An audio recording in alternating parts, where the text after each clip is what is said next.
Seguro que nos ha pasado a todos. Hay cosas que aprendemos y se nos quedan grabadas a fuego para siempre, y otras que por más que nos esforcemos se desvanecen al día siguiente. ¿Por qué pasa esto?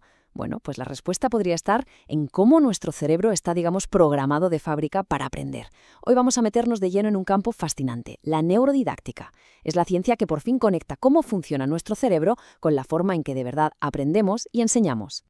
Es la historia de siempre, ¿verdad? Nos pasamos horas y horas estudiando, hacemos los exámenes y unas semanas después parece que toda esa información se ha evaporado, se ha esfumado. Es súper frustrante. Pero, ¿y si el problema no fuéramos nosotros? ¿Y si el problema fuera el método?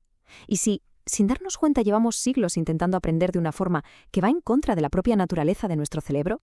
Bueno, pues este es el recorrido que vamos a hacer. Primero, vamos a analizar esa gran desconexión que parece existir en la educación tradicional. Después, presentaremos a la protagonista de hoy, la neurodidáctica, como la posible solución. Luego nos pondremos la bata de científico para hacer un viaje alucinante al interior de nuestro cerebro y entender cómo aprende. Con todo eso claro, veremos estrategias prácticas, del día a día, y para terminar, reflexionaremos sobre qué significa todo esto para el futuro del aprendizaje. Venga, vamos al lío. Durante muchísimo tiempo, la educación ha funcionado con una idea muy simple. Hay alguien que sabe, el profesor, y alguien que no sabe, el alumno, y la misión es, básicamente, llenar la cabeza del alumno con información. Pero claro, este planteamiento se olvida de lo más importante, el órgano que de verdad hace todo el trabajo, que es el cerebro. Es un poco loco si lo pensamos, ¿no? Y en esta comparativa se ve clarísima esa desconexión. Por un lado, la educación de toda la vida, que a menudo nos ve como recipientes pasivos. El objetivo es memorizar, y se usa el mismo método para todo el mundo. Y por otro, un enfoque basado en el cerebro, que parte de una idea radicalmente distinta. Cada cerebro es único. Aquí el objetivo no es memorizar, es lograr un aprendizaje que signifique algo y que dure. Y lo más importante, se adapta a cómo funciona de verdad el cerebro. Es la diferencia entre intentar meter a la fuerza una pieza cuadrada en un agujero redondo y pararse a entender qué forma tiene la pieza. Vale, ya hemos visto el problema. La gran pregunta es, ¿y ahora qué? ¿Cómo arreglamos esto? Pues aquí es donde entra en escena un campo científico que de verdad está poniendo todo patas arriba. Se llama neurodidáctica. ¿Y qué es exactamente? Pues dicho de forma sencilla, es la disciplina que usa lo que sabemos sobre el cerebro para mejorar al máximo cómo enseñamos y cómo aprendemos. Y ojo, que esto no va de opiniones o de la última moda pedagógica, no, esto va de ciencia, de construir un puente sólido entre los laboratorios de neurociencia y las aulas. Y para ser rigurosos, hay que decir que gran parte de este análisis se basa en el trabajo de David Ocampo e Izaguirre y su libro Neurodidáctica. Sus investigaciones nos dan un marco científico, una base sólida para entender cómo podemos aplicar todo lo que se descubre sobre el cerebro en nuestro día a día. Muy bien. Para entender la neurodidáctica, primero tenemos que entender la increíble máquina que llevamos todos en la cabeza. Y hay que quitarse de la cabeza la idea de que es como un disco duro estático. Nada que ver. Es un órgano vivo, dinámico, que está cambiando constantemente y que, de hecho, está diseñado precisamente para eso, para aprender. Pensemos en el cerebro como si fuera una oficina enorme y súper compleja. Por la parte de atrás tenemos el departamento de procesado de imágenes, el lóbulo occipital. Y luego, en la planta noble, está el despacho del director general, el lóbulo frontal, que se encarga de razonar y tomar decisiones. Todos estos departamentos y más se organizan en dos grandes equipos, el hemisferio izquierdo y el derecho. Y para que trabajen juntos, están conectados por una superautopista de la información llamada cuerpo calloso.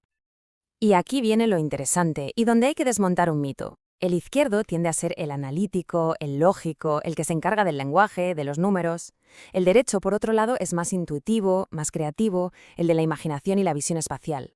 Pero la clave, y esto es muy importante, es que eso de soy de cerebro izquierdo o soy de cerebro derecho es una simplificación, no funciona así. La magia ocurre cuando los dos colaboran, cuando se pasan la pelota el uno al otro.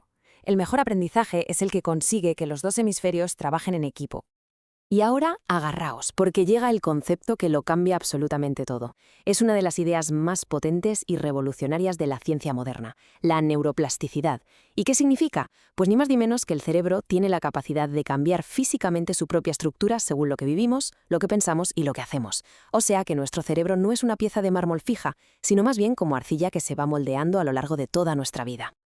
Dicho de otra manera, para que la idea cale bien, aprender no es algo abstracto que pasa en el aire. Aprender literalmente cambia nuestro cerebro. Cada cosa nueva que aprendemos, cada habilidad que practicamos, deja una huella física, real, en él. Pero, ¿cómo ocurre esta remodelación?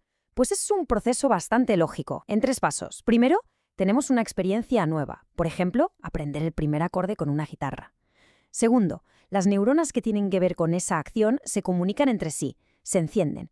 Y tercero, y aquí está la clave, con la práctica, las conexiones entre esas neuronas, las sinapsis, se hacen más fuertes. Es como abrir un camino en un bosque. La primera vez cuesta, pero cuanto más pasamos por él, más claro y rápido se vuelve el sendero. Pues en el cerebro es exactamente igual.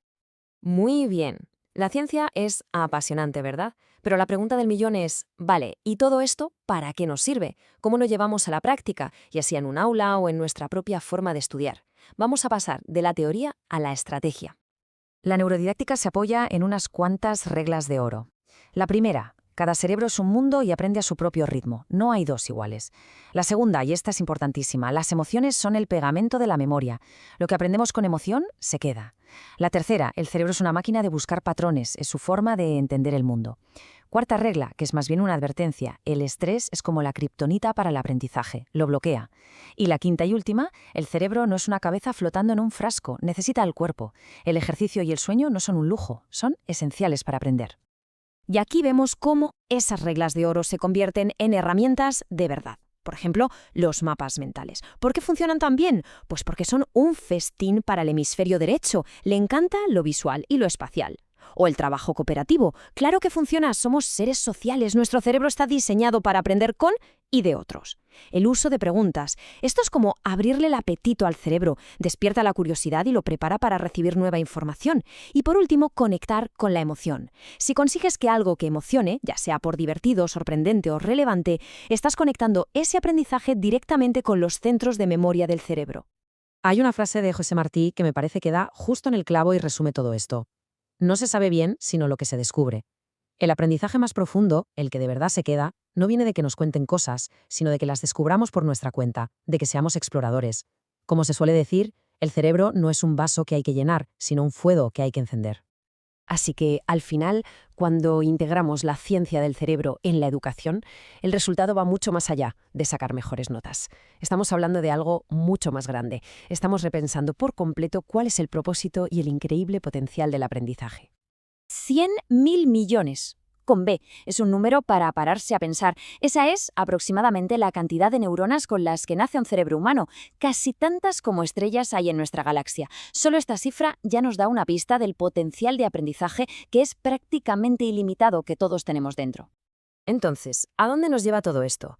Pues a que el objetivo de la educación ya no puede ser simplemente acumular datos. El verdadero objetivo, la meta final, debería ser crear personas autónomas con la capacidad y, sobre todo, la motivación para seguir aprendiendo por su cuenta durante toda la vida. En definitiva, se trata de enseñar a aprender. Esa es la habilidad definitiva. Y vamos a terminar con una pregunta, una idea, para dejarla flotando en el aire.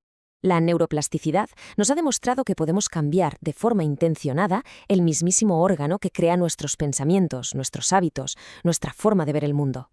Si tenemos el poder de remodelar nuestro propio cerebro a través de lo que aprendemos, la pregunta es inevitable. ¿Qué más somos capaces de cambiar? ¿Dónde está el límite?